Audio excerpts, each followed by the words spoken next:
Magandang araw mga kaibigan. Bigyan natin ng reaction opinion itong post ni Attorney Trixie Angeles tungkol ito kay Auntie Claire Castro. Sabi niya, akala ko at the beginning of this year na isolated incident lang yung ginawa ni Claire Castro na pambabastos, panggagago at pagdisrespeto kay Sara Duterte. Excuse me ha. Kaya ko nga sinabi noon na oras na nagsawa itong mga amo niya sa kanya, lagot ito sa mga binastos, ginago at dinisrespeto niya. Pero, nitong kamakailan lang, ginawa na naman niya. At ang latest niyang biktima ay si Pia Cayetano. Si Pia ay isang senadora, si Sara ay vice presidente. Kanya nga masasabing hindi na isolated yung unang ginawa ni Claire Castro kay Sara. Ang lumalabas ay ugali na talaga ni Claire Castro ang ganitong behavior at attitude. Nasa gobyerno itong si Claire Castro, si Sara at si Pia ay ganon din. Pero kung umasal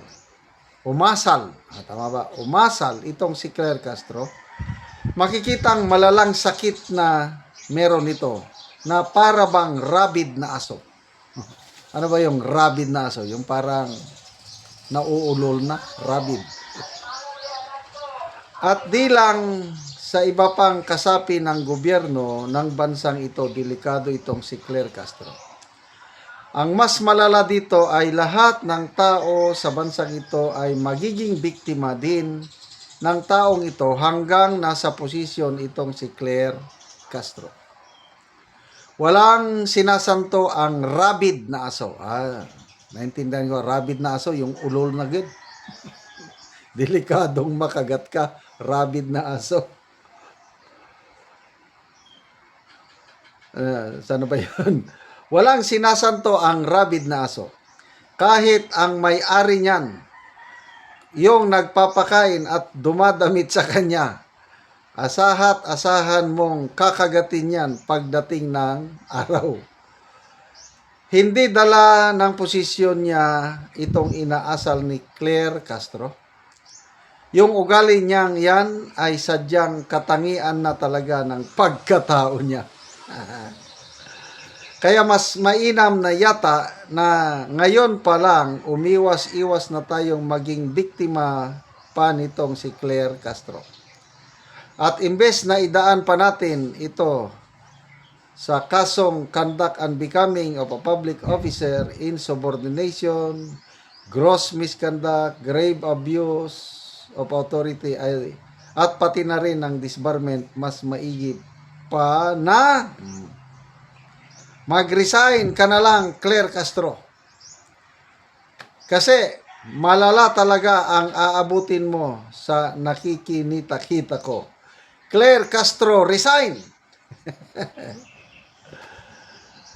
Claire Castro, di ako si Trixie. At oo, pinanood ko yung live video mo, ebidensya yun eh. Yung ginaya niya si Pia, Senator Pia, nakakainis. Facebook reel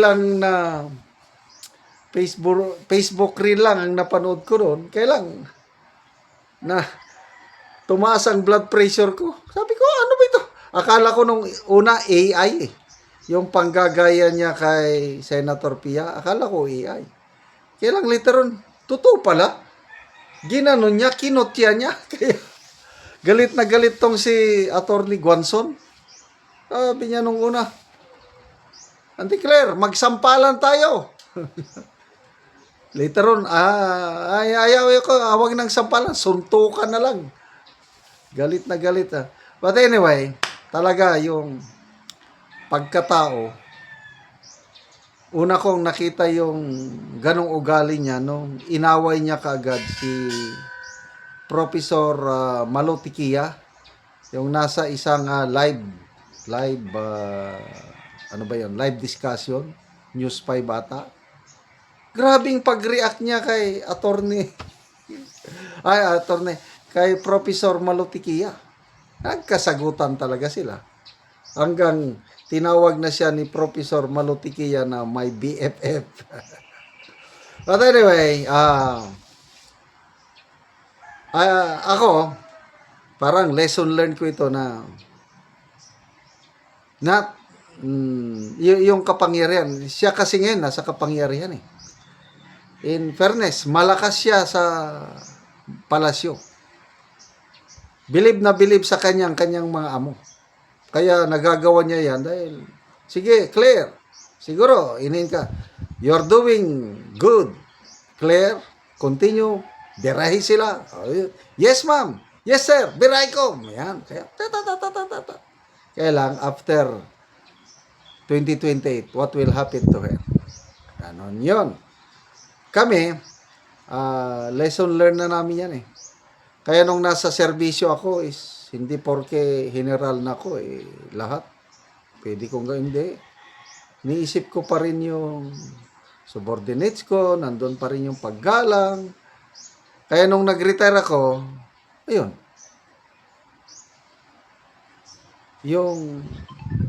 Yung paggalang nila sa akin is, andyan, kadali Dali. Ayun.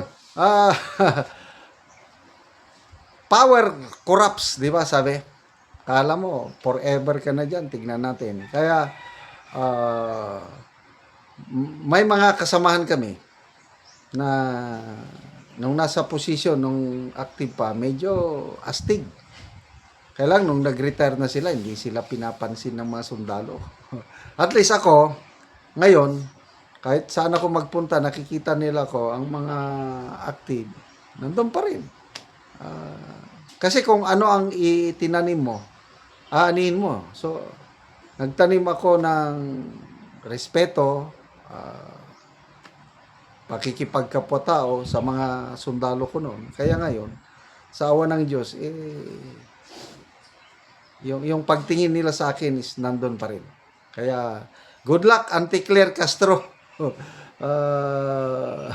Yung sakit na yan, malala na daw sabi, rabid na aso. Salamat mga kaibigan sa inyong pagsubaybay sa channel na ito. Nakakatulong kayo ng malaki sa tribong Talandig ng Bukidnon dahil ang sweldo natin sa channel na ito is pantulong sa tribo. Namimigay tayo ng libreng yero at pako para makapagpatayo sila ng mas maayos na tirahan. Panoorin nyo ang video na ito. Ano yung natagaan na mo gyero so magatop na ni Karo. Pitong ko, wala mas usino din eh. Agi na yung pinamarit ko na nagahag na yan at itiyo. So muna ni ang gitukod ni Ante nga pag-atopan karon. Pagdada mo yan, man to. Yung sa tumawag ng tangas, pinalunggab ka yung mga bata. Mababa, manabalay. Siguro, katuway.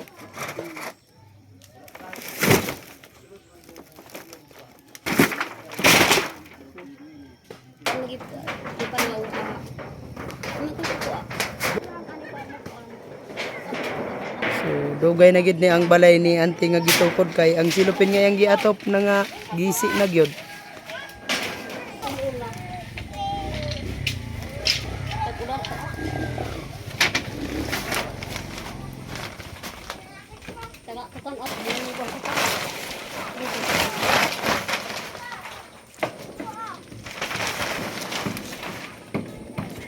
Nasib ko bahay kita.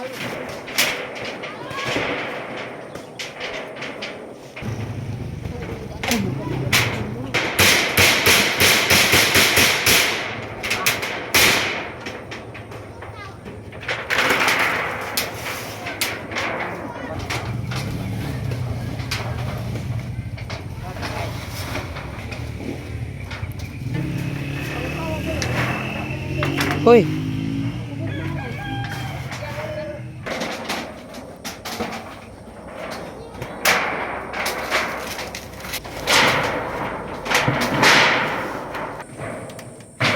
O karon human na gyud sa pag-atop ang among gihatagan og gyero si Ante. Amat sa Ginoo sa nagahatag sa sin nga nakatop na gid ko nga dugay na gid ni.